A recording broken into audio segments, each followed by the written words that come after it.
everyone, welcome back to my channel. I am here today to find my first 5-star read of 2026. We're not messing around this year, we're not reading shit books this year, she says hopefully. We are gonna find, hopefully, in this video, a 5-star read. So the first book we're gonna read for this video, weirdly, is out of my comfort zone. So you might be thinking, why would you read a book out of your comfort zone if you're looking for a 5-star? Because I think sometimes it's the books that take you by surprise that end up being favourites. It's not necessarily the books that are in your comfort zone that you read all the time that you used to. I think sometimes you can find real 5-star gems if you just go outside your comfort zone. So the first book we are going to read for this video is Broken Country by Claire Leslie Hall. This is, I don't really know how to describe it. It's a romance, it's a murder mystery, it's set in 1960s England with some flashback chapters. The general premise is we've got our main character who is currently in 1968 married. She lives in Dorset, England, out in the countryside, which is one of the reasons I think this could be a 5-star. I'm English, I live in England, and I'm a sucker for the countryside. She's talking already, I've started it. I'll talk about that in a sec. I'm right at the beginning of the book, but she's already talking about lambing season and the fields and just farming. And I'm not a farm girl myself, wasn't raised on or really near a farm, but I just love that.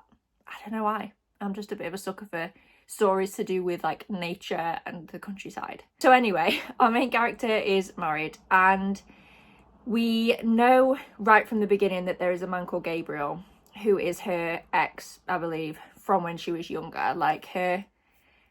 It's made out as if he's her once in a lifetime kind of love, I think, is the idea. And this hasn't happened yet, but what I've heard the premise of this is, I believe her current husband Frank accidentally shoots the dog that belongs to Gabriel. I think that's what happens. I think that is how they come back in contact, but I've not got there yet. I'm literally 13 minutes into the audiobook, so I've really only just started this whilst I was just getting ready. I do like it already, and I'm glad that we're going to have a few different strands to focus on. The only thing I'm hesitant about is I think there's going to be a love triangle, and I assume there's probably going to be infidelity or boundaries crossed, which I don't love. But this book has amazing reviews, and I feel like everyone that has the same taste as me that doesn't usually like those things loved this book. But yeah, I am very, very excited for this one. I'll probably check back in now when I'm 50% through and let you know how I'm getting on. It's not a massively long book. The audiobook's only 9 hours. So I'll probably have this one wrapped up maybe tomorrow or the day after. But anyway, I'll come back when I'm 50% through and let you know how I'm getting on. I'm 57% through Broken Country, and guess what? I'm conflicted. I feel like I'm saying that about every book I read recently. I am enjoying it. I'm very interested. I'm interested about the trial. I am interested in I don't want to call it a love triangle. It sounds really rom-com-y to call it a love triangle. It's not that. It's very messy and very real life, the way that this is all playing out. Obviously, I'm not going to spoil anything. I'm interested and I'm wanting to pick it up, and I'm not reading it, but I don't feel connected to it. And I think it's because the characters, I don't really like any of them, which is the point. They're not supposed to be good people, and that's not putting me off from reading the book. I can read books with unlikable characters, but I am just finding it a little bit difficult to not root for anyone, because I don't think that's the point of the book, but just feel connected to them and to feel emotional at the emotional bits. I don't know. Maybe I'm just dead inside because I'm having this problem quite a lot with books recently. So maybe it's not the book's fault, but I don't know. I'm just finding it hard to feel invested when I can't really see even a glimmer of goodness in quite a lot of these people, to be honest. But yeah, I'll probably end up finishing this maybe tomorrow now, because I'm going to have a lazy day for the rest of the day and read with my eyeballs. I will check back in now when I'm finished. I'm not sure this is going to be our 5-star. But that's kind of good.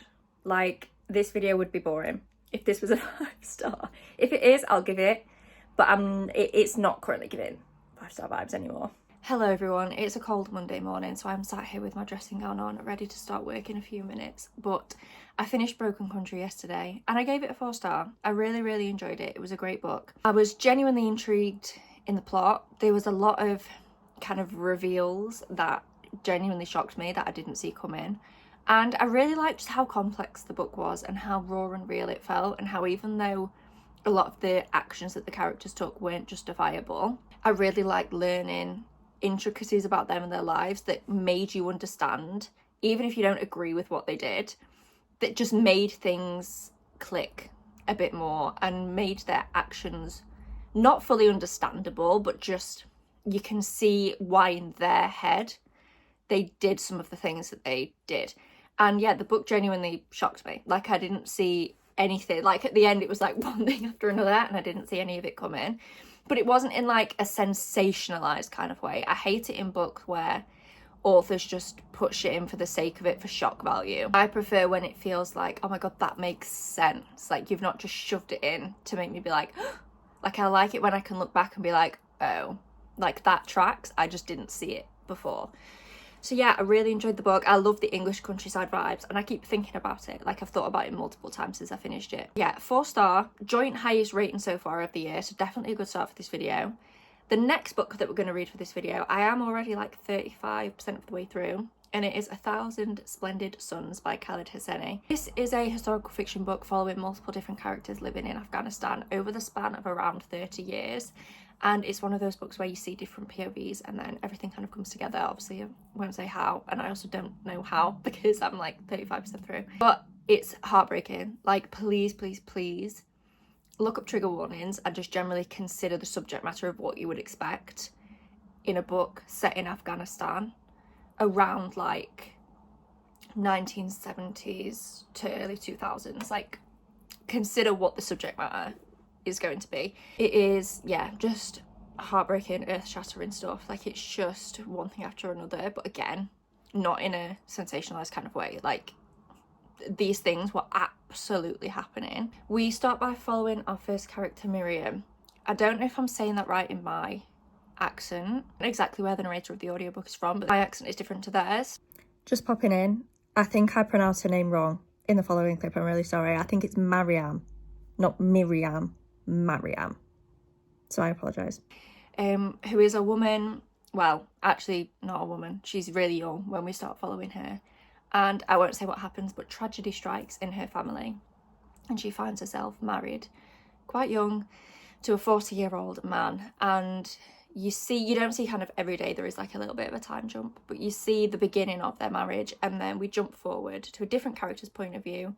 And in this character's point of view, Lila, we get to see Miriam again when she's a little bit older, and Lila is younger. So I don't know, I feel like I'm really badly explaining this. I just don't want to spoil anything or kind of give anything away. I think it's one of those books where definitely consider trigger warnings, but if you feel like this is a kind of book that you're going to be okay with, I think it's a good idea not to know too much about it and just kind of go in and let it actually hit you and let it sink in what life was like for these people and what life is still like for a lot of people in a lot of countries around the world. I think it's, yeah, just good to go in and experience it rather than kind of expecting what might come, if that makes sense. We're going to try and get through this clip without crying. I finished book number 2.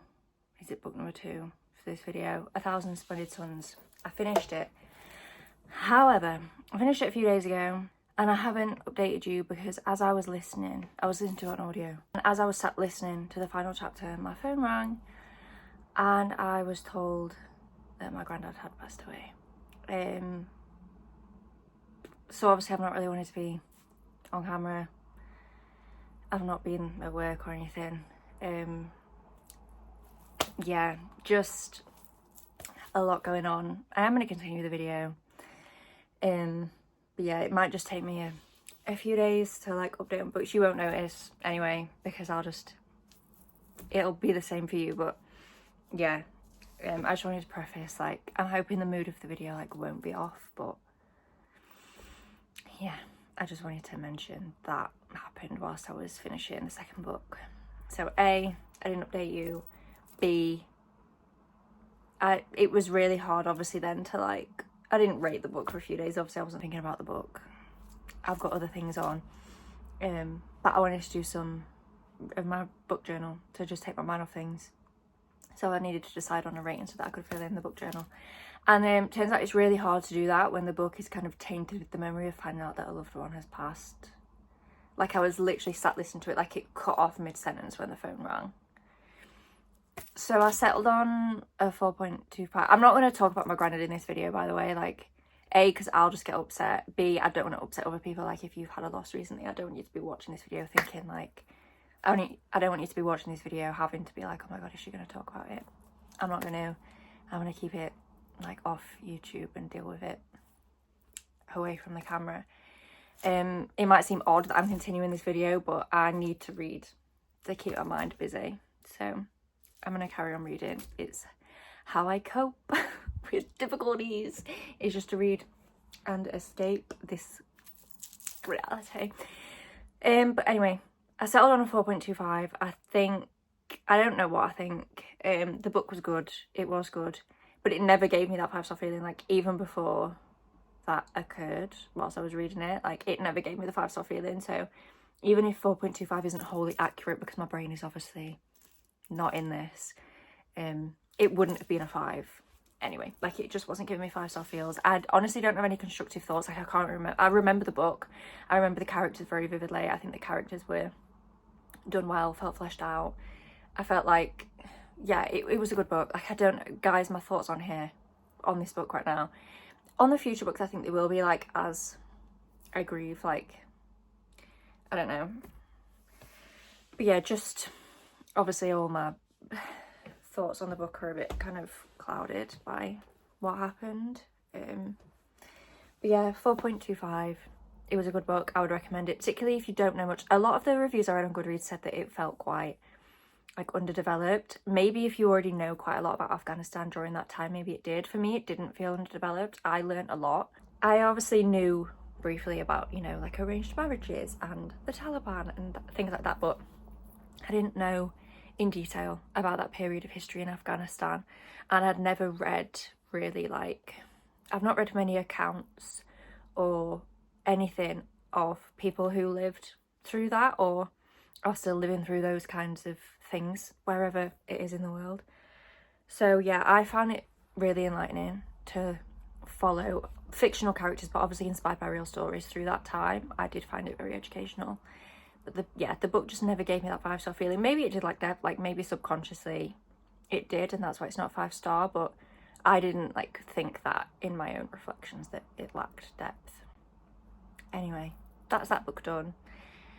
The next book we are reading for this video, I needed something light, I needed something fluffy, I needed something to just dive into that wasn't going to make me have to think or feel, because I'm feeling enough without having to read like sad books. So I am reading Love Arranged by Lauren Asher. This is the third book in, I feel like my voice is so monotone, I can't help it, I'm so sorry. This is the third book in the Lakefront Billionaire series. I gave the first book 4.25 stars. I really, really loved the first book. Even looking back, I think it was like a 4.5 to be honest. I really loved that book. I had a great time with it. The second book though, I only gave 3 stars. So having this as a 5-star prediction, like, it could go either way. It could go towards the first book or higher and be a 5-star, especially if we get to see the characters, which we already are, from the other 2 books. I think often the third book in a series can be higher rated for me, because it's like you see everyone back together, it feels very found family. Do you know what I mean? So I think that could bump this up to be even better than the first one. Or it could go down the route of the second one. I thought the second one fell flat. I didn't feel much emotion and it was just too long. These are quite long books. The first one I still felt was too long, but I didn't really mind it because I was loving it so much. The second one felt long because I wasn't loving it. I'm now 48% through Love Arranged and it's not feeling too long at the minute. We've got, I think what I like about this one, in all of these books there's like another little element going on besides the romance. In the second book, it was that the MMC was struggling to build a relationship with his son, and maybe it's just because I'm not a parent, I just didn't really like click with, relate to, feel invested in that storyline. Whereas in this book, our MMC has OCD. And we are, I think maybe if you have OCD, consider that. It's not like constant, but you do see him performing like safety behaviours and compulsions and things like that. So I would bear that in mind maybe. It doesn't feel overbearing, but just bear in mind if you have OCD and you were thinking about reading this. So yeah, he has OCD and we are seeing him, how he deals with that in day-to-day life, both like positive steps that he takes, but also the things, the safety behaviours that he falls into due to his OCD. I don't have OCD, I have emetophobia, which are different, but they have a lot of the behaviours and the thoughts definitely cross over between emetophobia and OCD. I'm finding it quite comforting. I think it can go either way in a book. I think it can trigger you or it can comfort you. I don't know if it's just because I am desperately seeking comfort right now in life, maybe. But it is comforting me. I'm not finding it like triggering, but again, I don't have OCD as like a standalone. So I don't want to speak and say this isn't a triggering book. It's obviously going to be different for everyone. But yeah, I'm finding it quite comforting to see how he navigates that. And then we've got the romance as well. It is a fake dating, which again, this is why I've put this in as a 5-star prediction, because I eat up fake dating every time. It's probably my favourite trope. I just love that. Is this real? Is it not? Obsessed. And I am really, really enjoying this. It's not like screaming 5-star from page 1, but it could definitely be, like, depending on how it all develops, depending on like what the love confession is like. Yeah, we've still got half a book to go and it's quite a big book. I have the first 2 books here next to me. I'm listening to this one on audio because I don't have the paperback for some reason. These are the first 2 books, so you can see they're like chunky for romance books, so we've still got quite a lot of pages to go. But I am enjoying this. I think it's exactly what I needed. It's the right amount of, there's enough in here to distract my brain, but not too much as to where it's like devastating me upon my already existing devastation. Do you know what I mean? I hope the energy in this video picks up. Honestly, guys, I'm trying my best. I'm quite clearly in the trenches right now. I'm proud that I didn't cry, to be honest. I know I sound like a monotone zombie, but like, at least I didn't cry. Not that there's anything wrong with crying, but I really didn't think I'd get through this without crying. So I think I'm going to go cry now, off camera. And I'll probably just speak to it, because I'm already halfway through. I'll probably just speak to you now when I've finished Love Arranged, which will take me a few more days. So hopefully in a few more days, things have picked up a bit. But I just felt like I couldn't not address it and just come on here, like, obviously sounding not right, and like not mention what happened. So hopefully in a few days I feel a little bit, I'm not expecting miracles, I'm not going to feel fine in a few days, but hopefully I'll just feel a little bit more like myself. Maybe in a few days we can crack a smile. We'll see. I can't make any promises. There we go. I smiled. Okay, I'll see you when I finish this book. I have finished Love Arranged by Lauren Asher, and it is not our first 5-star read of 2026. It was a 4-star though. I did really enjoy it. It was fun, it was cute. Even though it was a long book, it didn't feel long, which the second one in the series did. It felt so long. The first and third for me didn't feel it, even though they are on the longer side for a romance book. I don't actually know, how many pages was the first one? Like 500 pages for a romance book. So they are pretty long. But yeah, this one didn't feel too long. It didn't feel like it dragged. It felt like it filled the pages appropriately rather than just being like repetitive. I also quite like how Lauren Asher did spice in this. It didn't feel overwhelming. I feel like so many romance books that I've read recently, and I'm not opposed to spice in a book, but I'm just getting bored of it because it's all the same. It's the same phrases no matter the author. The same phrases very often happening in a book. And I don't care if, I want to make it clear, I don't care if the couple are engaging in such activities very often. What I care about is that every time they do it, I have to read 3 chapters of it. I don't want that. I don't mind if they go off, just do it closed door. I don't mind if they go off. I don't care what they're doing in the relationship in those terms. I don't need to see it written out in detail every time. And I like that in this book that didn't happen. I feel like there was the right amount of spice to contribute to the relationship without it being like, oh my god, another spice scene. It didn't feel like that at all. I really liked the whole mare thing and how we had that storyline going alongside and kind of in conjunction with the romance. Yeah, just a great fun book. Not a 5-star, not particularly memorable, but I enjoyed it and I had a fun time reading it. I have already moved on to the next book for this video. I'm about 35-ish% of the way through, and it is Left of Forever by Tara DeWitt. This is the second book in what I think is going to be a trilogy, maybe. Anyway, it's the second book in a series. The first one was Savor It, which I read last year, I think. Now, I only gave Savor It 3 stars. So you might be thinking, well, why would the second one be a 5-star prediction? Multiple reasons. Number one, everyone has given this 5 stars. Everyone I've seen read this has given it 5 stars. It has a very high average rating on Goodreads from the people that I follow and tend to have the same book taste as. So that is reason number one. Obviously, other people's opinions don't always tally up with mine, but I think it's a good indication if the people that you usually trust and usually have similar tastes to love a book, it can be a good sign. Reason number 2, this is a second chance romance. If you'd have told me this time last year that I was putting a second chance romance on a 5-star predictions list, I would have told you to go away. I didn't used to like second chance romance. However, My mind was changed towards the end of 2025 when I read, you can just see it there, Rewind It Back by Liz Tomford. That was a second chance romance, and it was a 5-star read. And it was a 5-star because of the second chance, not in spite of it.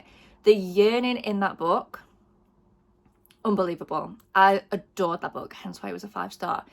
So when I heard that this was a small town, which I love a small town, second chance romance that people are loving, I was like, okay, we'll give it a chance. And it's quite short. Like, Tara DeWitt's, at least this series, I think some of her other ones are actually a bit longer.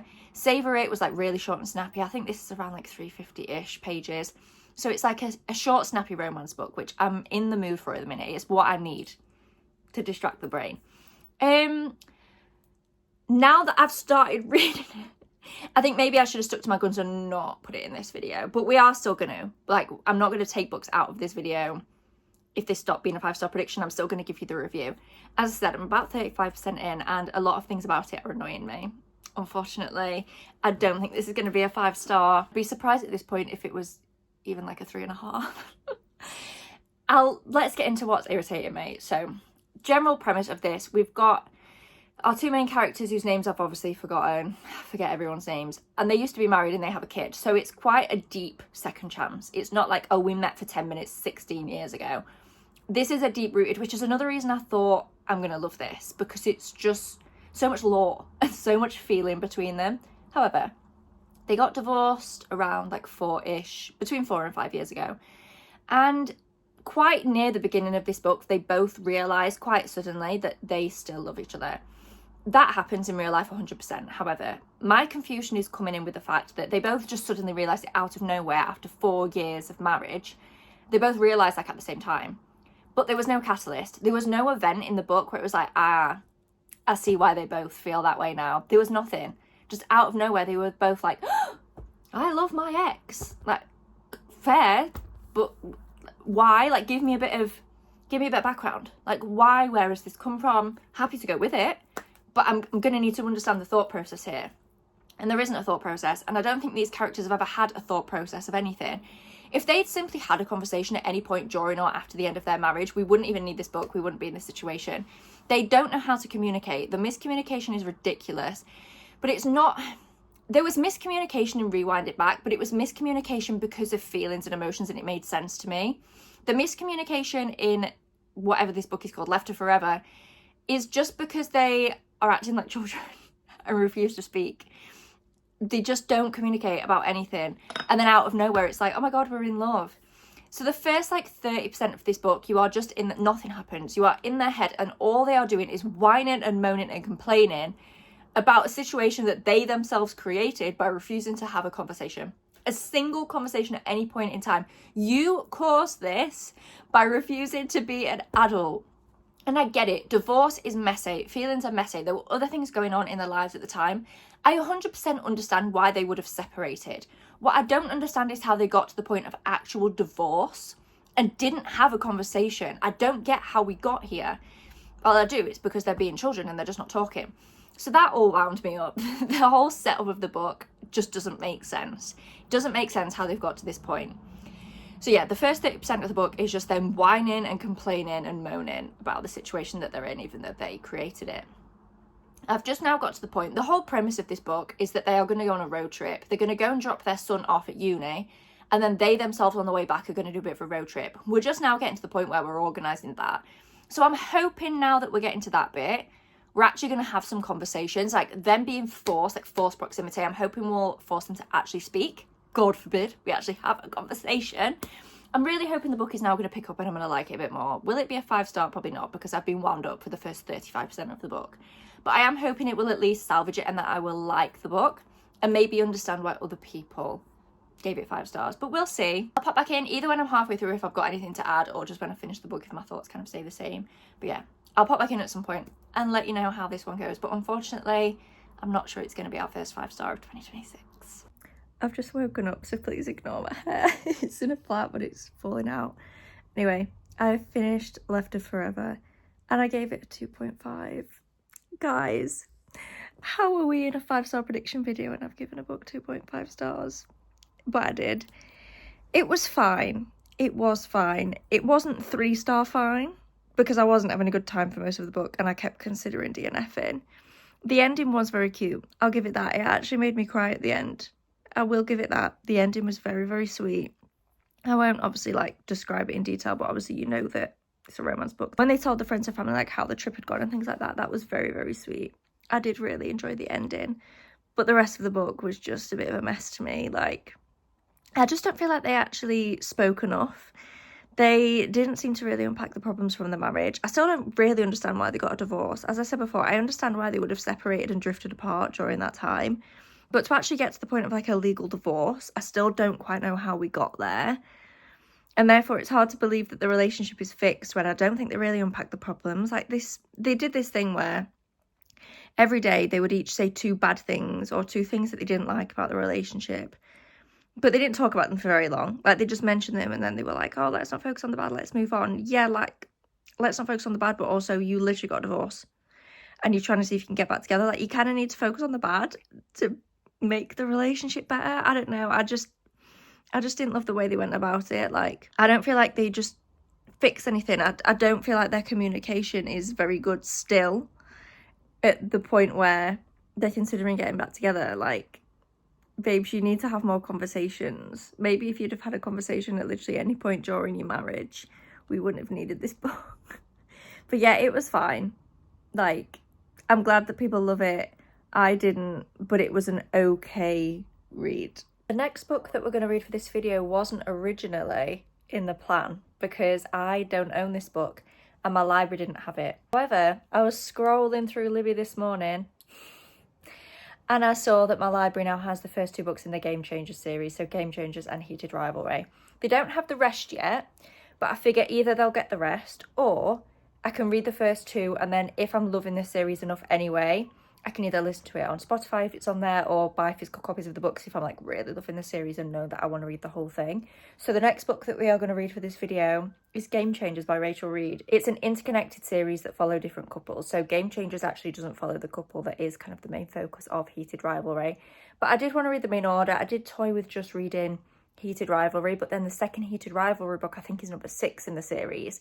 So it felt too complicated in my head to do it like that, so I'm just going to read it in order. So yeah, we are starting with Game Changers. It is an hockey romance series. I think it's all hockey romance, the whole series, as I said, following different couples. Just on my lunch break from work and I'm about to head out for a walk and I'm gonna, as you can probably tell, listen to Game Changers whilst I'm out walking. So let's go out. Let's hope that this is going to be our 5-star. Hockey romance is definitely very my taste, so I have a feeling either this or Heated Rivalry. I think if this isn't a 5-star, we'll probably go straight into Heated Rivalry. But we'll see. Anyway, I'm going to go for a walk and we're going to listen to Game Changers. I don't know if you can tell from the fact that I now look a bit windswept, but I am back from my walk. I'm 18% through Game Changer. I was going to say Heated Rivalry. No, I'm not. I'm 18% through Game Changer, which is chapter 7. And it's definitely a fun time. Like, first impressions, the attraction between them happens quite quick, but I don't mind that so much because I knew that's what this book was going in. I knew this was going to be quite a spicy book where the physical came before the emotional, so I'm really not bothered by that. As long as I'm aware that that's the vibe, I'm happy to go with that vibe. But yeah, I just wanted to point that out. This isn't like, you know, a romance for the ages, deep emotional kind of connection, at least not yet. Maybe that'll come later. But it's definitely physical connection first before emotional connection. But yeah, it's fun. Like, I like both the characters. I'm having a good time so far. Obviously, I'm only 18% in, so we've still got plenty of book to go. But it's feeling, obviously I'm listening to it, so that makes it a bit easier for me personally to read anyway.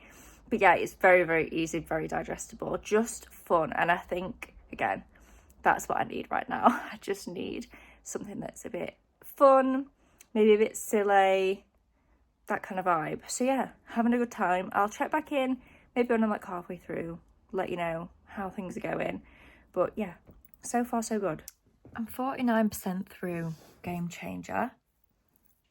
I'm having a fun time, but the pace, this is a bit quick, I can't lie.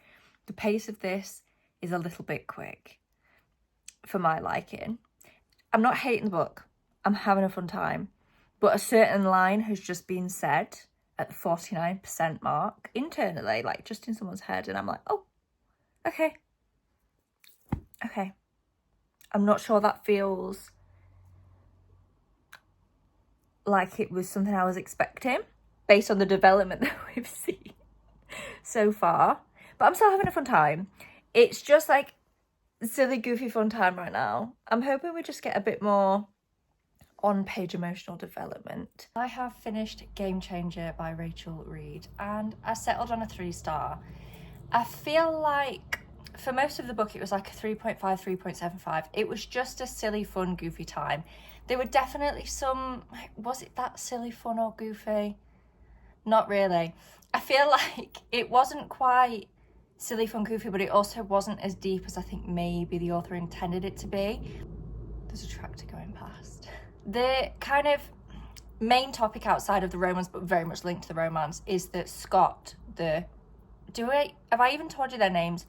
Scott and Kip. Scott is the hockey player and he is not out. He's gay, but he hasn't come out publicly because of the scrutiny that would come with that. And that's kind of very much going on alongside the romance, him kind of navigating that situation. But I feel like we didn't delve, I can't get comfortable.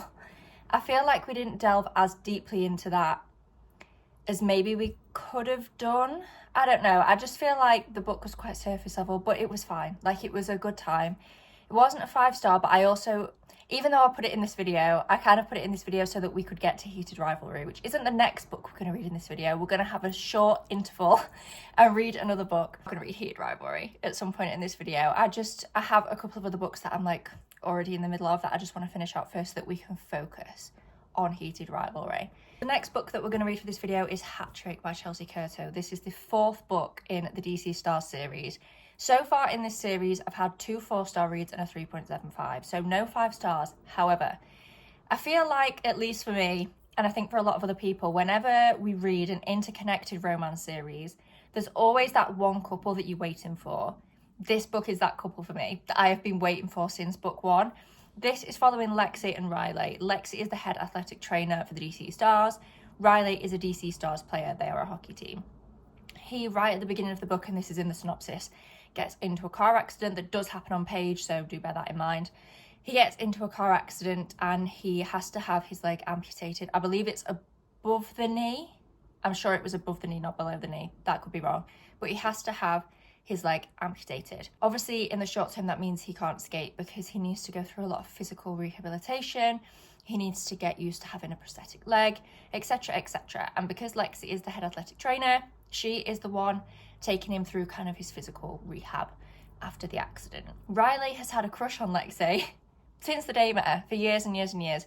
You get sprinklings of it in the first 3 books and you can tell that he's like so in love with her. He's also an absolute cutie pie. He is so sweet. But this accident obviously means that he's got a lot going on emotionally. His personality changes quite a lot, which again completely makes sense. So there's so much already going on. I think I'm around like 15% through. And there's already so much going on, which is what I love in a romance book most of the time. Sometimes I just want a fluffy rom-com. My criticism of the first 3 books in this series is that I just feel like they were too long without much depth. The first 3 didn't really have this kind of emotional element that book 4 has. Hence why this one is a 5-star prediction. A, I do love the series. I love Chelsea Curto's writing. I love the topics that she covers in her books. B, I just love a hockey romance in general. I am such a hockey romance girl. Always have been. Number 3, I have been waiting for this couple.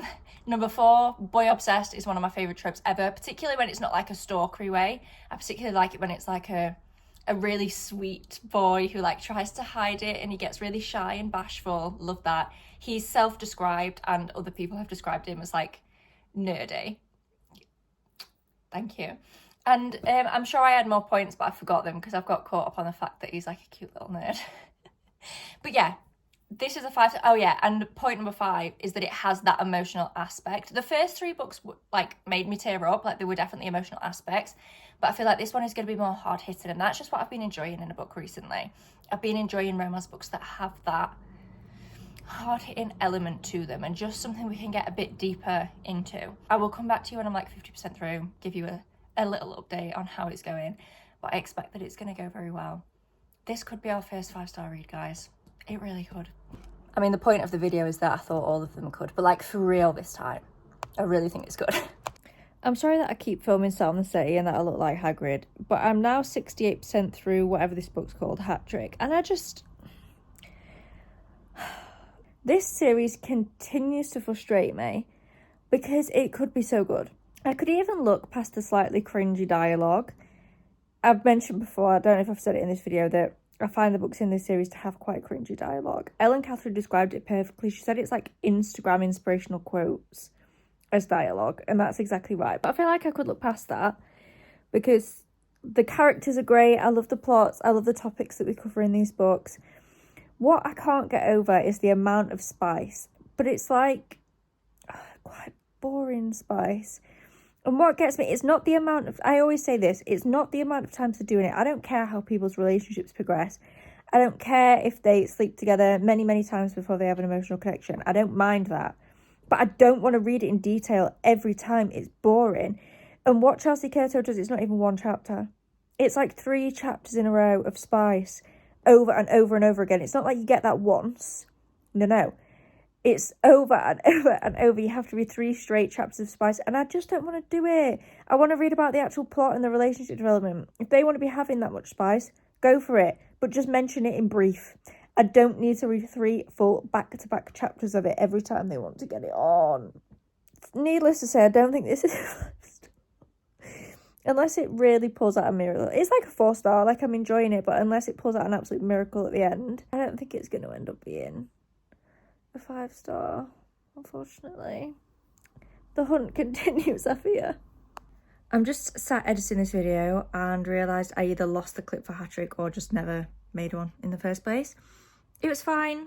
I give it 4 stars. It wasn't our first 5-star 2026. It was just fine. Like, it was a good book. I would recommend this series overall. This book did have a little bit more of the depth that I was hoping for. But I don't know. It still just didn't quite hit for me. 4-star, good book, but not our first 5-star of 2026. I'm literally stood in my bathroom because it's dark and it's nighttime. And this is one of the only rooms in the house that has warm toned lighting. And I cannot edit let me close the window. And I cannot edit a single other clip of me sat in that book room with yellow ass lighting at this time of the day. So hello, this is going to be a very, very brief clip, don't worry. We're not going to deal with this for very long. The next book I'm going to read for this video is To Cage a Wild Bird by Brooke Fast. If you don't know, this is a dystopia, and apparently it's an actual dystopia. I'm not going to get into this, because every time I mention dystopia, I rant about Silver Elite. We're not going to do it. We're going to focus on this book. I read the first 4 pages, whopping. I didn't want to put it down, but I had to put it down after page 4 because I needed to get on with my evening, and if I read it for any longer, I fear I would just have read the whole thing in one go. So our setup so far, we've got our main character whose name I actually don't know yet, Raven. She lives in, I actually don't know where she lives. At the beginning of the story, she's in the lower sector. So far we've been introduced to like the lower sector and the middle sector. I think there's a upper sector as well. The lower sector, as you might expect, are the people in society who are poor. The middle sector are definitely more well off, like they have nice clothes and good jobs and things like that. And then we've not really, is there an upper sector? I suppose we'll find out. But I assume if so, they'll be like, I don't know, fancy, proper posh people. So that's the setup so far. She, at the beginning of the book, is in the lower sector, and it seems like her job is to not her job, I think what she does in order to get credits, I'll get onto that in a second, is basically capture fugitives and hand them over to the authorities to get credits. And from what I understand so far, credits is like their currency system. So what I love about this already is that there's a technology aspect, but it doesn't seem overwhelming. So I read Coldwire by Chloe Gong. That was overwhelmingly technology and AI focused for me. I don't personally love reading about AI. I'm not saying it's wrong to write about it. It's just, I don't personally love reading about it in a dystopia. That was definitely more of a sci-fi dystopia. This feels more of a Divergent Hunger Games kind of dystopia where that technology exists, but it's not, it doesn't mean that society is kind of well off and fair, if that makes any sense. So anyway, they have these wristbands, and I think they get credits loaded onto them, and they use those credits to buy food and clothes and things like that. It's basically their currency. And between each sector, there are checkpoints where you have to scan your wristband. Well, there's patrol people who scan your wristband to make sure that you're actually allowed to go into the different sectors. So they are very much divided. The city is called the Vidium, so I mean that makes sense that they're divided. I'm pretty sure though from the synopsis that Raven, even though at the beginning she's like capturing the fugitives, it seems like from the synopsis she ends up in this prison, but it's not just any prison.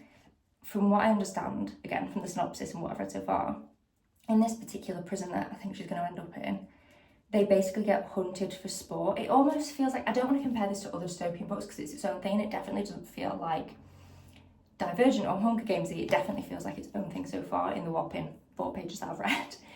But I think in this prison, rich people like pay or something to either come and hunt them, or they pay people to go into the prison to hunt prisoners. It seems like a really interesting concept, and I was worried at first that that was just going to feel too much like Silver Elite to me, too much like a military kind of dystopia. It's really important to me in the dystopias that I read that the world is fleshed out and it's an actual dystopian world, and this already feels like that 4 pages in.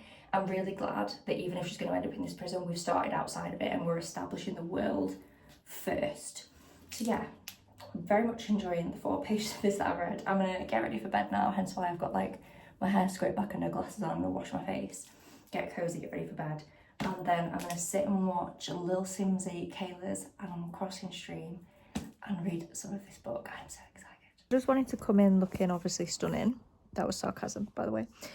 To give an update on To Cage a Wild Bird, I am just under 50% through and I'm definitely having a good time. I'm really relieved that it doesn't feel too, I don't know, even though it's set in a prison, it's not like military. I was really worried before I went in that it would just feel like a military fantasy, or I don't know, I just was really worried that it wouldn't feel dystopian, but it does, which is great.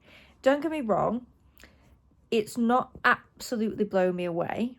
It's given like 4.25, but I am only halfway through, so I feel like obviously things are going to ramp up, and it's also a series, so I feel like it could be one of those series where definitely not, oh, just get through the first book. Like the first book so far is great, but I feel like it's one of those series that will just get even better, because the thing at the minute, and I was worried about this going in, is that it obviously feels quite insular because we're just in this prison.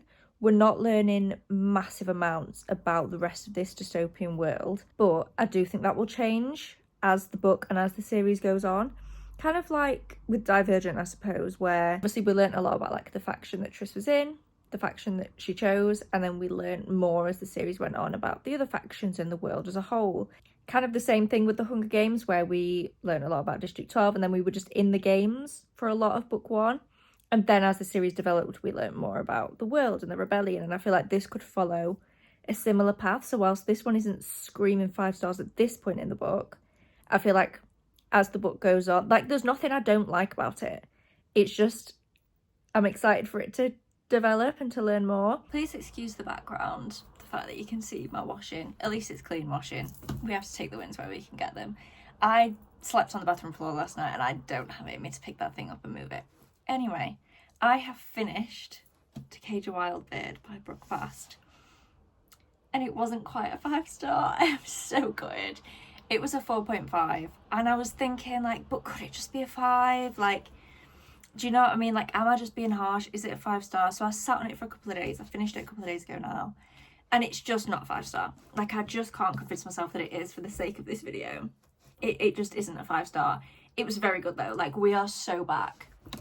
This was a dystopia, and I am so excited for the rest of this series. I truly am so excited. I think in the next book we're really gonna just expand our focus. I don't want to say too much because obviously I don't want to spoil the ending of this, but I think, yeah, we're just gonna, I can't say too much because I really don't want to spoil anything, but we're just gonna learn some new things, I think, in book number 2 that I'm very excited to focus on. The reason this wasn't a 5 star is because I'm not obviously not going to say what it was again, but there was one big thing in particular in here that was very emotional, or should have been, and I didn't feel anything.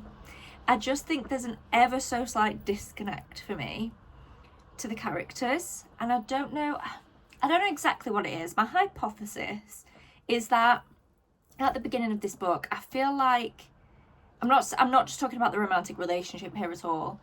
I'm talking about mostly the friendships. Everything felt a bit convenient, and even though they kept saying throughout the book they didn't trust each other yet, based on their actions, it feels like the friendships were formed and the connections came together a bit too easily for the scenario that they were in.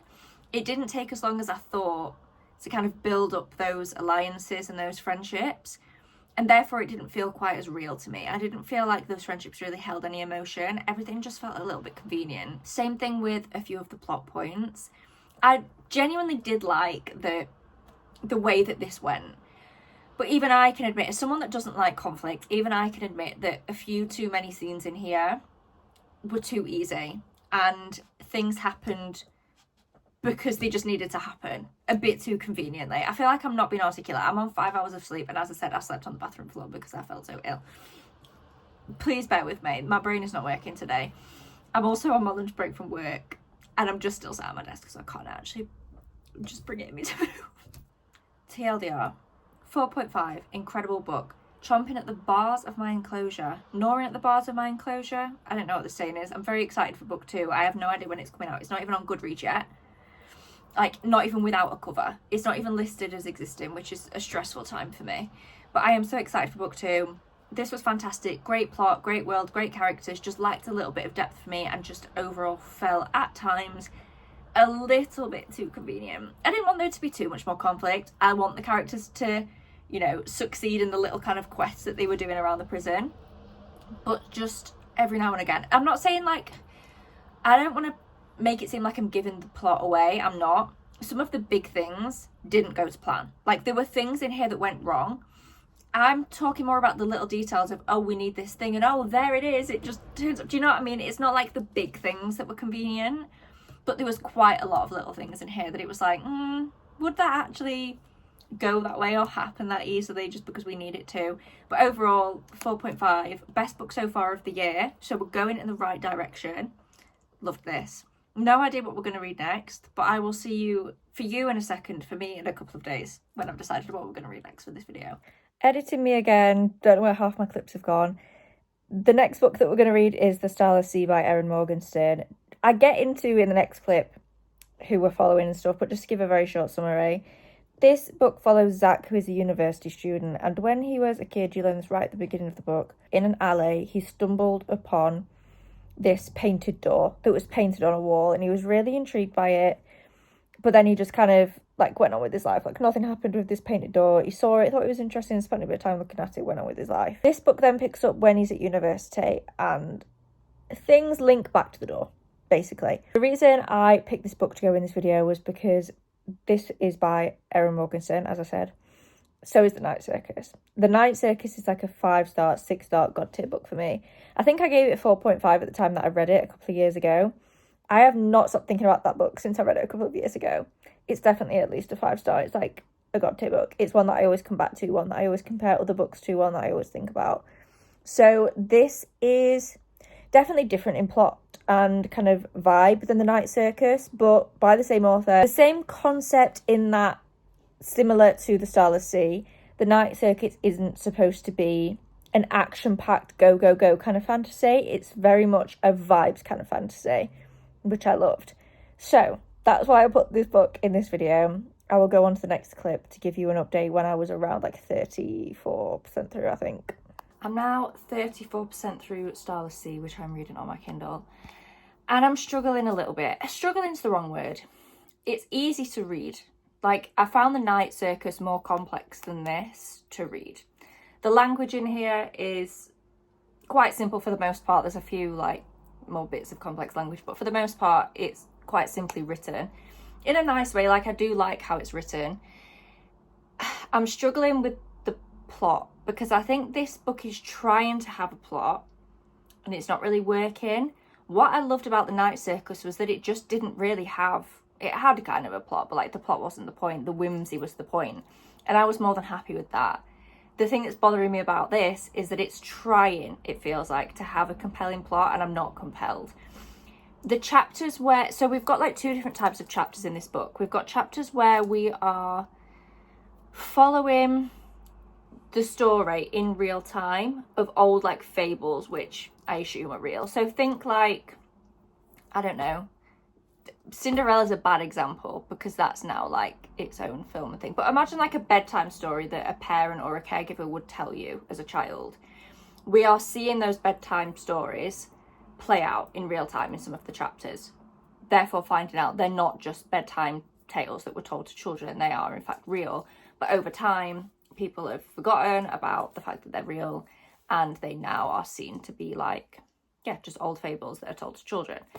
So we're seeing them. And then in the other chapters, we're seeing Zachary Ezra Rawlins, who is full named at the beginning of every chapter.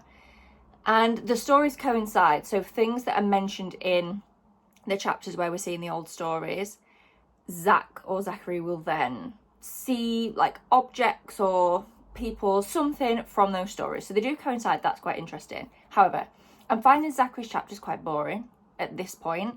They were actually more exciting at the beginning when he was still at university and there was that sense of intrigue. He's now just in this, I don't want to spoil anything, but he's in a place and he doesn't know what's going on in this place. There's only one other person there. So therefore we don't know what's going on in this place. But it's not in like a fun, figure it out way. Again, I don't want to keep comparing this to The Night Circus, but it is by the same author.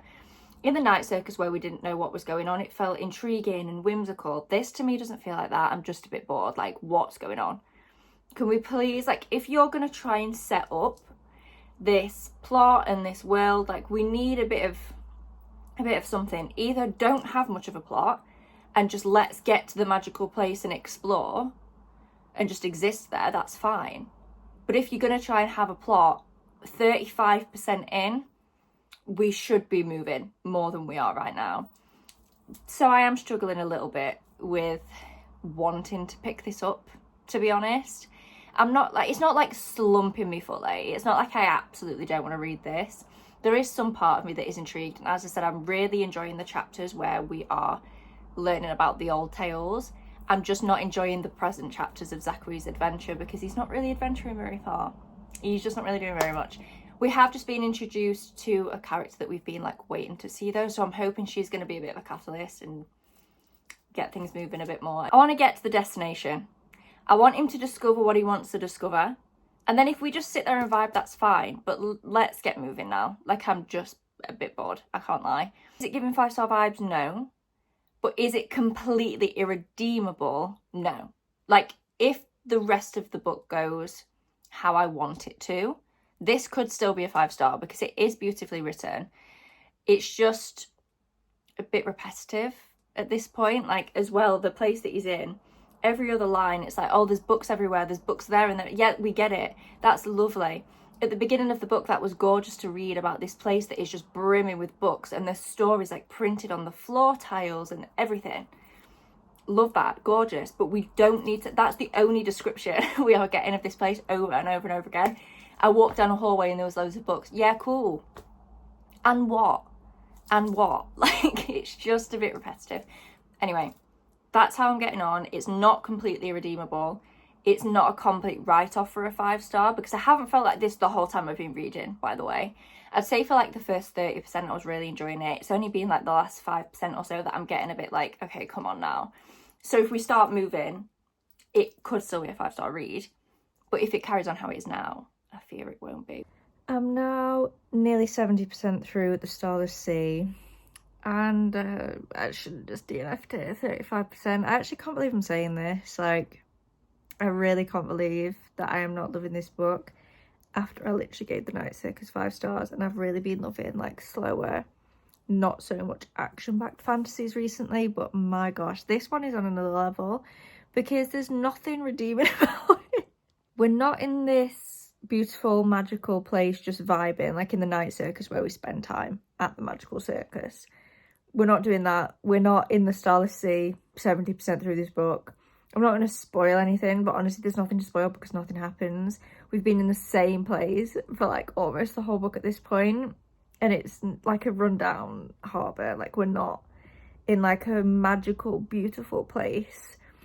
We're just in this place that has loads of books, and that's all we know about it, is that it's got a lot of corridors and a lot of books. We've not learned anything else barely.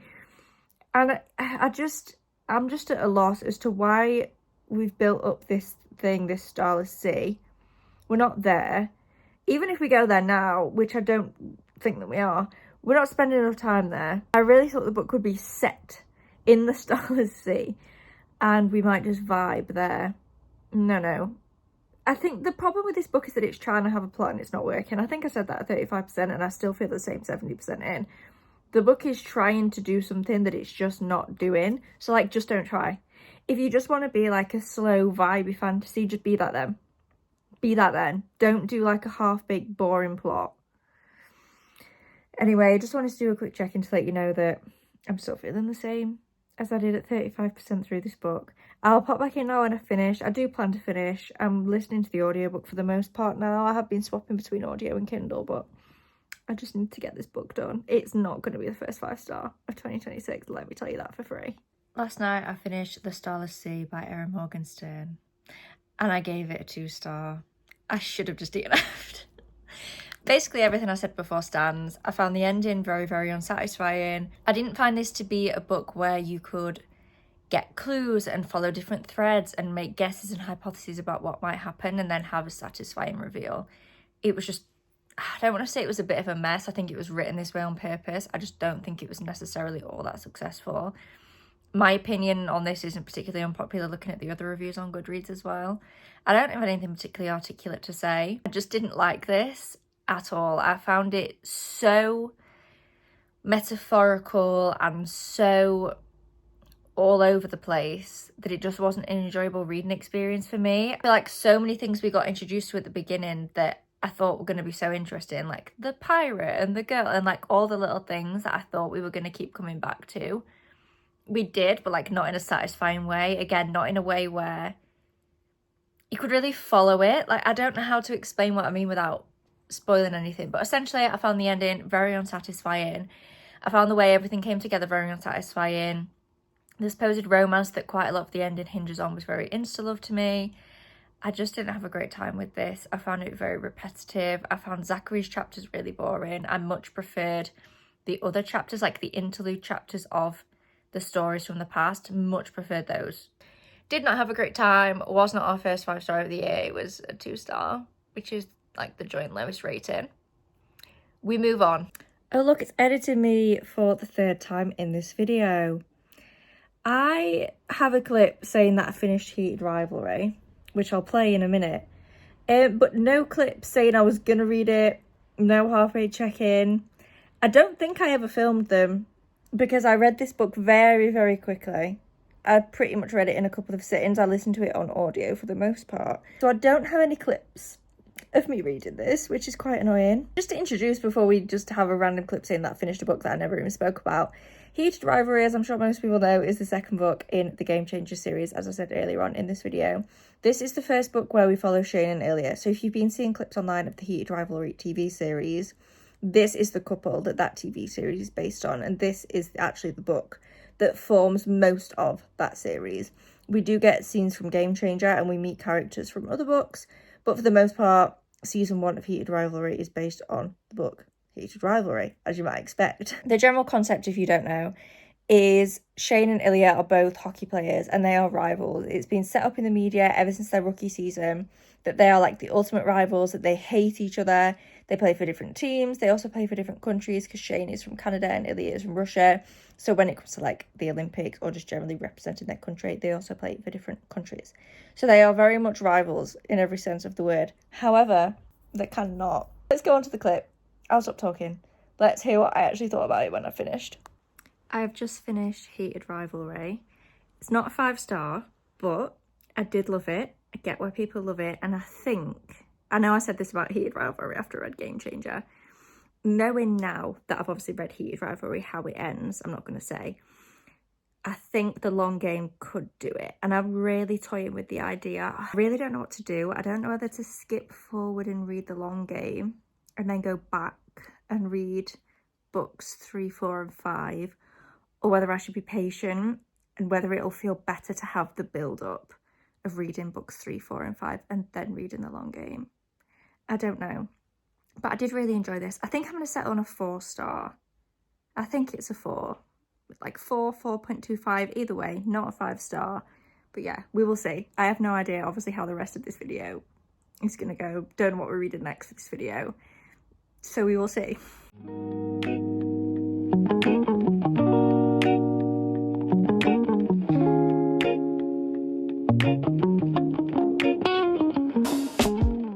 I know you can't see me because I'm laying in bed about to go to sleep with my body and my eye mask on. The crumbs of Shane and Ilya, especially Ilya, like we're actually seeing him. I just need to read the long game right now, but I'm not gonna. We're gonna do this in order.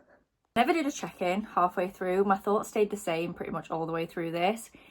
It wasn't my absolute favourite, but I kind of knew that like any book in this series that isn't Shane and Ilya is shaping up to be like a good, fun, quick, easy read, but just not a favourite. I don't really click with the characters I'm finding if they're not Shane and Ilya. This one follows our two main characters, Ryan and Fabian. Ryan is a professional hockey player in the NHL. Fabian is a musician.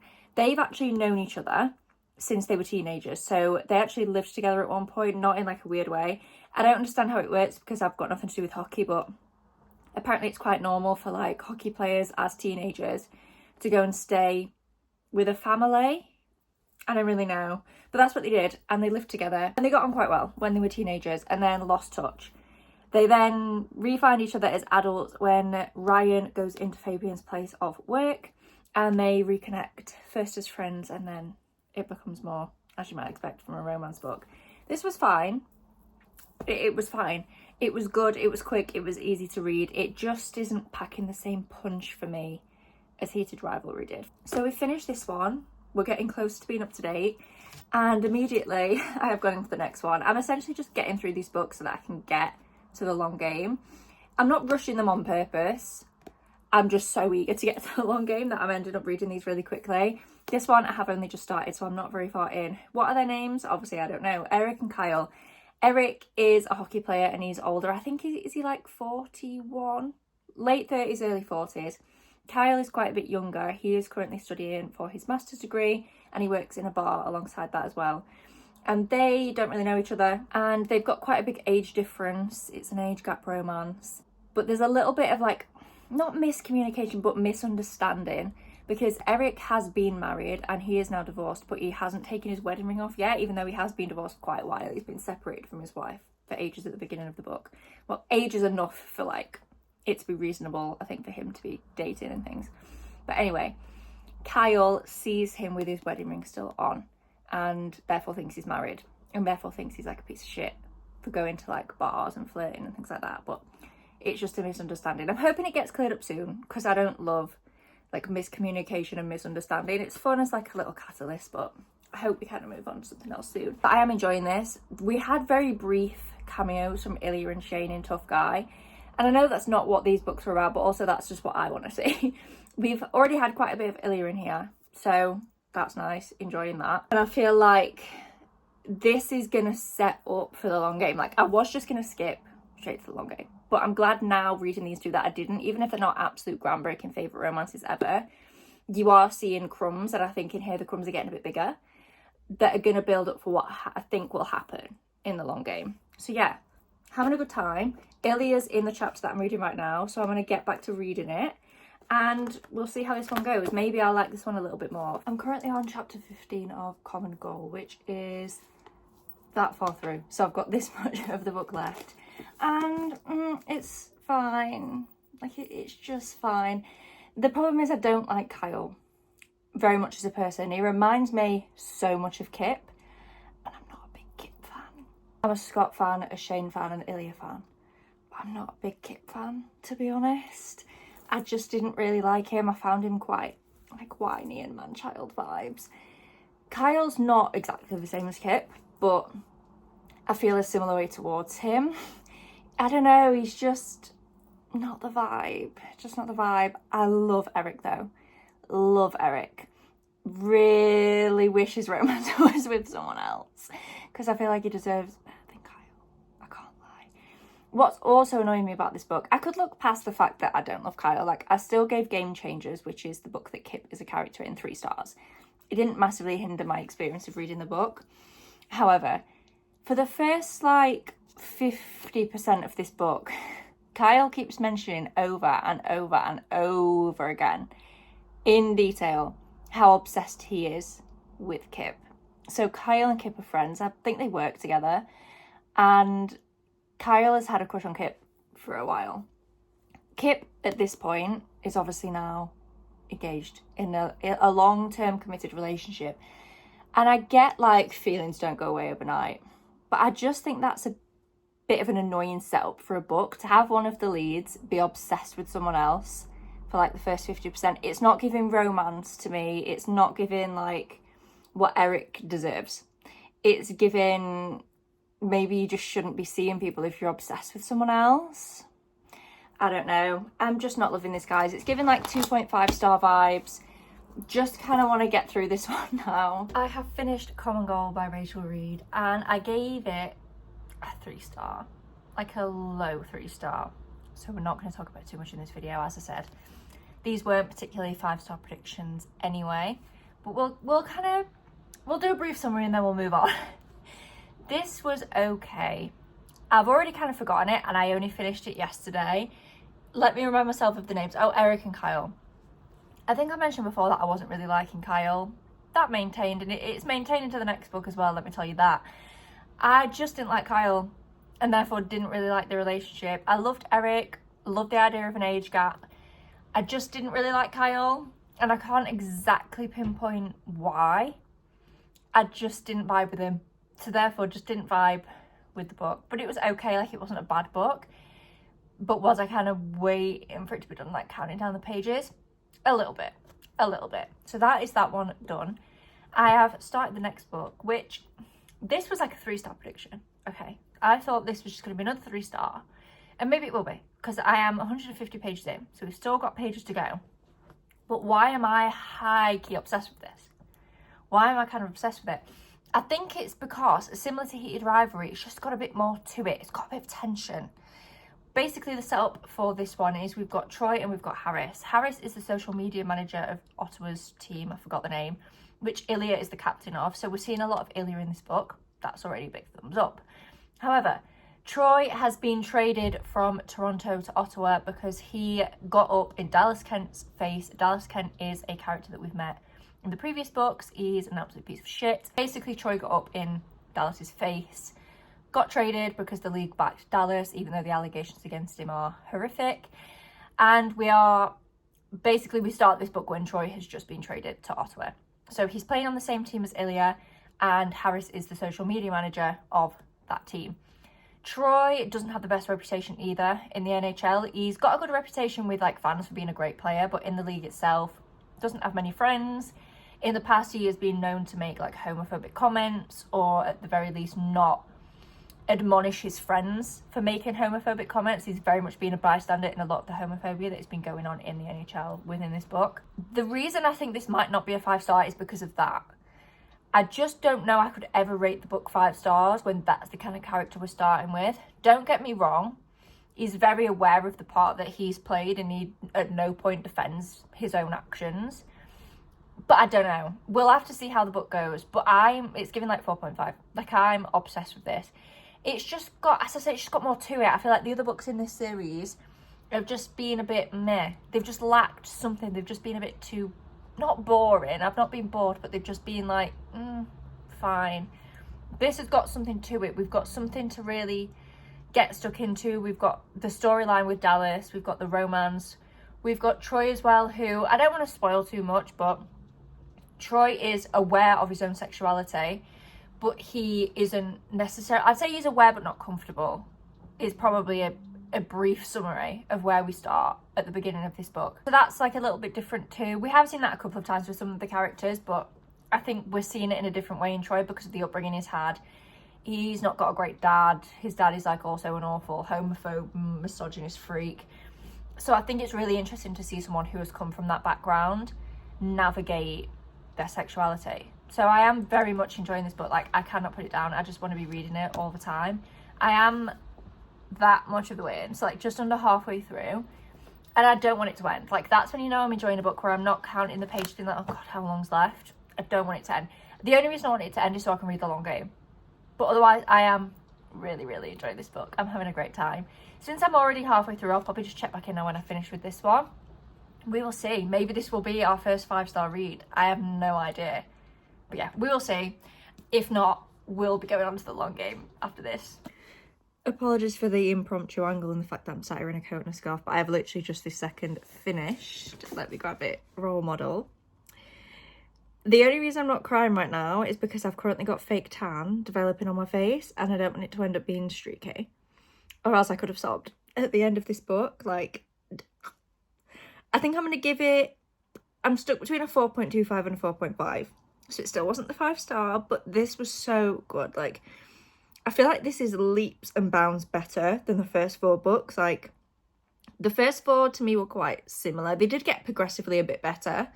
The first one wasn't bad, by the way. I'm making it out as if this series is like shit and you just need to get through the first few books. All the books are good, but this is the first one for me that I felt really had the level of depth that I have been looking for from this series and that I tend to like in a romance.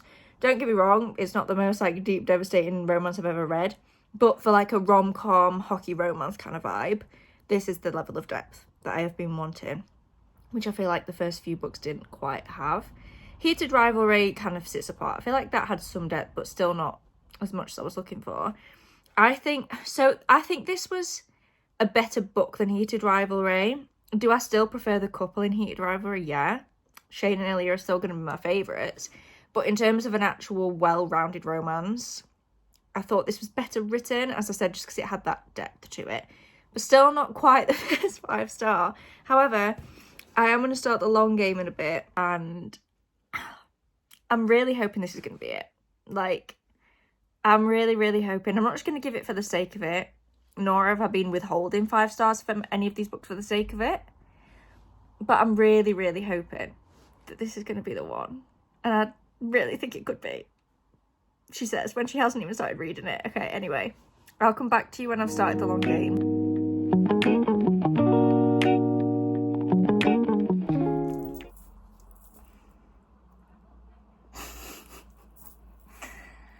I don't even know what to say. 5 stars, 6 stars, 7, 8, 9, 10 stars. I'm not like, can you hear that squeaking? I'm not trumping. I'm sat on my walking pad, and when I move.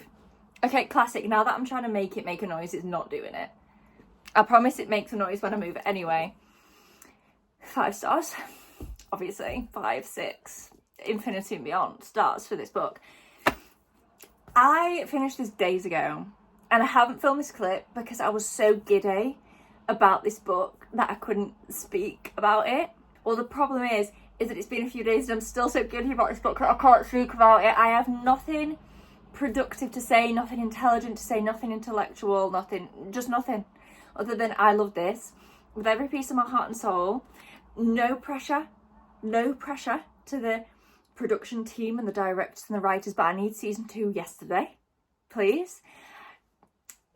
Obviously I'm not going to spoil any of the scenes that happen in here, but some of these scenes on screen, I don't know how I'm going to go.